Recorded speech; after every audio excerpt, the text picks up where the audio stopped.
Okay, good afternoon sa ating lahat. You can see the image sa screen natin ng monitor. So sa 14 or sa Sunday 15, magkakaroon po dyan ng bagyo na ba yan? Low pressure area. Low pressure. Then, depende.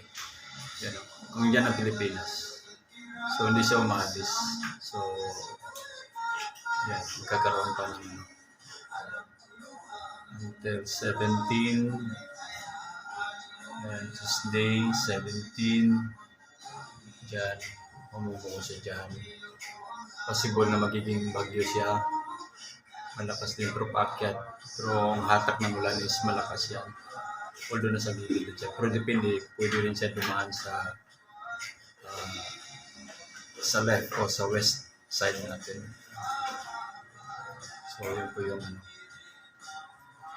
So, yun. May mabubuo na ano. Bagyo. Sana wag naman po. No? Then, dito naman sa kabilang image natin is yun. Maulan po yung ano. Yung Visayas pa rin.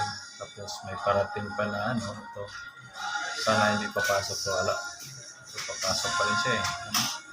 Kaya mayroon pa rin pag-uulan. Tuloy-tuloy na pag-uulan.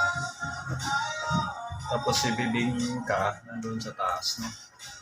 Kaya yung top kaya magkaroon dito ng may bubuo dito sa may kilid. Yung nakita niyo kanina yung image. Pero bakit na natataas? 16, 17, 18. So yun. Diyan sa may gilid. Diyan siya bubuo ng kagaya nun. Okay. Sana wag naman. May pag-uulan. Basta mapula, malakas na ulan yan. Thank you for watching.